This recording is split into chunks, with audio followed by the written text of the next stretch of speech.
Welcome, everyone. We're going to be talking this weekend about club stories, and I think you all in your clubs have great stories to tell. So that's what we want to focus on this morning and tomorrow morning as well. So before I bring up our special guests to talk about this segment, I'm going to tell you a brief story from a district conference that we were just at a few weeks ago in Eastern Africa. And this story involves a local club here. We discovered when we were preparing to do our presentation to District 9212, which covers Kenya, Ethiopia, South Sudan, and Eritrea, that the Ethiopia portion of that district has a health center, and it's the Howie Family Health Center, funded by contributions from the Howie family and the Rotary Club of Trenton. So, that's the small world that Rotary has, and that's the importance of the work that we do and then telling other people about it. And they all were like in awe that our district was actually involved in that project. So please join me in welcoming our first group to the stage. You can come up now, gentlemen. David Steckholtz from the Rotary Club of Livonia AM. You've already met Dave this morning.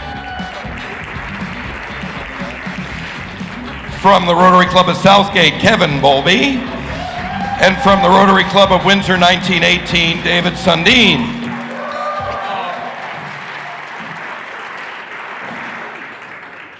So we're going to just focus on some of the projects, as we say here in Canada, right, Jennifer, that your clubs have been involved in. And I'm going to start with you, Dave, and the Rotary Club of Livonia AM. And first of all, I'm going to go off my script for just 1 second, because you just told me you've got another project other than the one I'm going to tell you about. So tell us very briefly about the rebuild that you're about to do and the importance that has to the Livonia community. A year ago, a tornado suddenly, without warning, ripped through Livonia, killed little 3-year-old Cooper Drake 4.5 blocks from our house. And then the tornado jumped over into Rotary Park and destroyed 50 trees, the pavilion, the main pavilion, and one other pavilion. So in working with the city, we are, with our sister Noon Livonia Rotary Club, working on a $300,000 fundraising effort to do that restoration. And it's underway. And we'd love to have you contribute if you'd like. Any donation, any size is most welcome.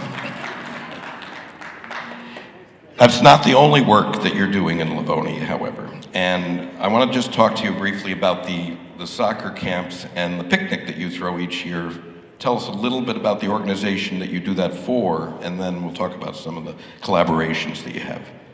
Okay, if you don't mind, on this one, I'm going to stay on script.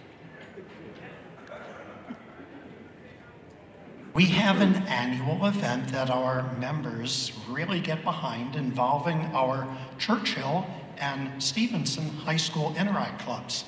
It is our soccer camp and picnic at the Methodist Boys' Home in Redford Township. A few years ago, we did a repainting of one of their residence halls, but our bond with the boys, many of whom come from troubled backgrounds or are dealing with anger issues, our bond with these boys comes from a soccer camp that one of our members, David Burton, a soccer coach, leads. I can say more later or a little more now. Well, does your script say how many boys are impacted by the camp? Or do you have any clue as to how many boys are impacted by the camp? That can vary, but one of the exciting things is when we have that soccer game, because the boys have been trained in soccer, and now they get to play against the staff. And a few of us older Rotarians who might brave playing with them. But we have a wonderful time together, and this might involve upwards of 30 boys. Do you keep paramedics on staff when you're doing this, close by, or? Last time I was just half a year away from having had major spinal surgery. So I got out there for about 10 seconds and decided I better leave this to others who are a whole lot younger. What else does your script say that we need to make sure we cover? Well, the boys are trained in the basics of soccer. In mid-September, we host this on their campus, the soccer game between the boys and the staff, and it's such fun.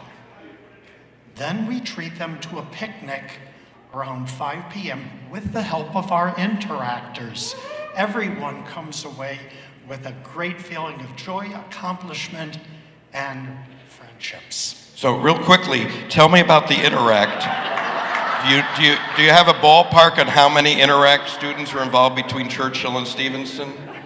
This is amazing because we have a very, very active Churchill Interact Club. So active that they've had upwards of 40 or 50 people at their events.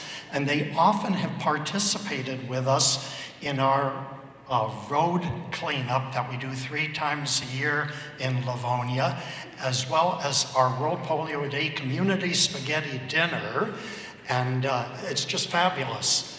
Well, I had thought that in my Rotary year, we were going to get a new Interact Club started at Clarenceville High School. And this is where you learn to pivot a little in Rotary. That didn't quite happen. But with the help of our, I get the message, with the help of our AM or noon Rotary Club, we started a new one at Stevenson High School. It is just brand new. There are about 18 of them. Great job. By the way, for those who don't know, Dave, tell everybody what your occupation, your profession was. I'm a retired Lutheran bishop, but as a preacher, I could go on and on. But we'll do that tomorrow morning because it's Sunday. Kevin, Southgate has had great success this year forming a satellite club in your neighboring community of Riverview. And an interesting tidbit for you, when I was governor a few years ago in 2008-9, we actually worked on trying to start a Riverview club, and it just didn't come to fruition. So tell us about how this time around you got the traction to get the club going. Okay, so for years we've been doing a State of the City address with Riverview. And we got talking with the mayor this year and said, you know what, it's time to actually pull the plug and try to get you your own club. So we got the mayor involved, and we went and talked to a lot of the city council people and decided that there was enough interest that time was to go. So in July, we decided to have our first meeting, and we had about 12 people show up that day, and 6 of them signed up that very day. That's fantastic, yeah. So one of the challenges I know a lot of clubs have in getting a new club going is publicity. How do you get the word out? How did you do that? Well, it was mostly through word of mouth, but we did do social media too. We just told everybody we found anywhere about the club forming. Tell your friends, tell your neighbors, tell your coworkers. And it worked. We got people starting to come to the meeting. We're actually up to 15 official signed up members now already. So is the new club working on some specific projects or some events that it's got planned? Yeah, it's one thing. Even though they're a satellite club, they definitely were helping us with our events, but they went off on their own. They put together a couple events. They gathered up food for people for both Easter and Thanksgiving for families in need in the city of Riverview. They held a comedy night. It was a sold-out event. It was a blast. And they also, this year, held their own State of the City. Southgate did not do it for the first time. Riverview did, and again, it was a sold-out event. That's great, thank you. So is the ultimate goal for them to establish themselves as an individual club on their own, or do they intend to stay under the umbrella of Southgate? Nope, we 100% for sure are going to spin them off. I really hope to do it in my presidency, but it looks like we're aiming now for late this summer, early this fall. Our hope is to actually get them spun off and they'll be independent. Great. Congratulations on that. That's good work. David, I think most people in this room are familiar with Art in the Park, something that Windsor 1918 has been doing in its community for now almost, I think, half a century, if I'm correct on that. Can you just tell us a little bit about how it's next weekend, right? Tell us about how the weekend goes, and just for those who are not familiar with Art in the Park, what it is. Sure. So Art in the Park is our annual, our biggest service project, and if it's not the biggest, one of the biggest in the district. It attracts 30 to 40,000 visitors per year to visit multiple vendors, and it raises enough money that we are able to fund our international and local projects, as well as give back a bunch of money to the City of Windsor each year to continue to maintain Willisted Manor, which is the park where Art in the Park is held at. And how are your club members involved? Because you have a big club. I'm not sure what your club membership is currently. Around 90. And how many of them are involved, and what do they do? Almost every member of our club is actively involved, but this event is so large we can't do it on our own. So thankfully, most of the clubs in Windsor, Essex send volunteers as well, and we've got a great contingent of high school volunteers and volunteers from other organizations that come to help out as well. So it takes hundreds of people to make this event happen? It does. And how many attendees? How many people run through the gates in the weekend? On a good weekend, 30 to 40,000 people come through. That's how many chicken dinners in Plymouth, Paul? 10,000? All right, so you could go step it up to 40 if you bring them over to the park. Chicken, right? Michael Dubin, chicken? So in terms of vendors, you have to make Art in the Park work. You have to have a lot of vendors. How many roughly do we have in the park that weekend? Yeah, so this year it's over. I believe it's over 200 this year. Unfortunately, we turn away so many vendors because there's so many people that want to be part of this event. So we have a jurying process and pick and choose each year and encourage those that didn't get on this year to try again next year. So this event, I'm guessing, makes a little bit of money. What do you do with the money that you make? Sure. So as I said, we give back. We have a profit sharing agreement with the city. So this year we gave the city back $90,000 for Willisted Manor. It's an old building over sometime in the early 1900s it was built. So it's been around for a while. It needs a lot of upkeep. But then we also fund our local and international projects. So we've committed $50,000 to wells in Ghana and maternal health in Tanzania. And then we just last week gave away almost $50,000 to local organizations, 17 local organizations, to help them fund various local projects. Phenomenal. And Windsor 1918 is not the only project you do. I think it's the biggest project in terms of what it takes, but it's one of your signature projects. So congratulations on that. And who are you? I'm Neil Soroka. I'm from the Grosse Pointe Club. And I know that the Governor Nick wanted us to talk about some of the initiatives that we've had at our club over the last few years that might be inspiring to some of the other folks in the room. One of which is the Pick Six initiative, which is an effort brought in by one of our past president, Mark Corey, to allow, essentially, we pick out a meeting maybe once a month or every other month where we tell members to pick 6 people in their lives and bring them to their meeting as a chance to kind of bring new people into the club. We usually pick out a meeting that we know is going to be particularly interesting and exciting.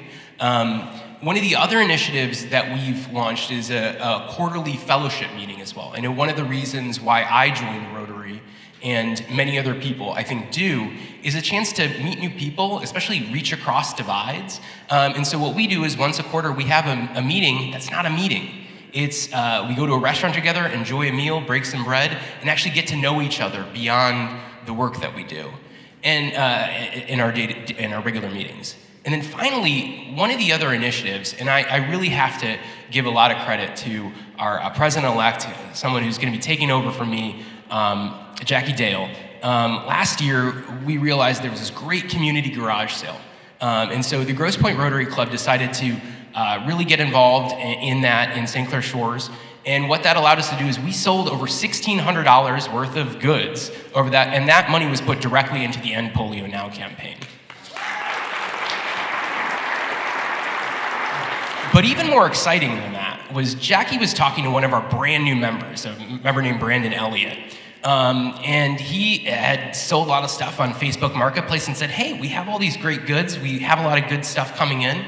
And he decided, what if we could take some of the goods that people in the club might donate to something like Garage Sale and sell them on Facebook Marketplace? And what has happened is, over the course of this last year, we've raised another $2,500 from that work that we can go and put forward into our scholarships. Just a couple of weeks ago, we sold a couple of kayaks that a member donated for $500. And that's money that we wouldn't have thought of otherwise through our typical fundraisers, our raffles and our dinners and our cruise with a cause. But it's a different way for us to engage with the community and raise funds for the work that we do. Great. Let's give our panel a big hand. 2 Davids, a Kevin, and a stowaway Neil. So thank you very much, everybody. Appreciate it. Thank you.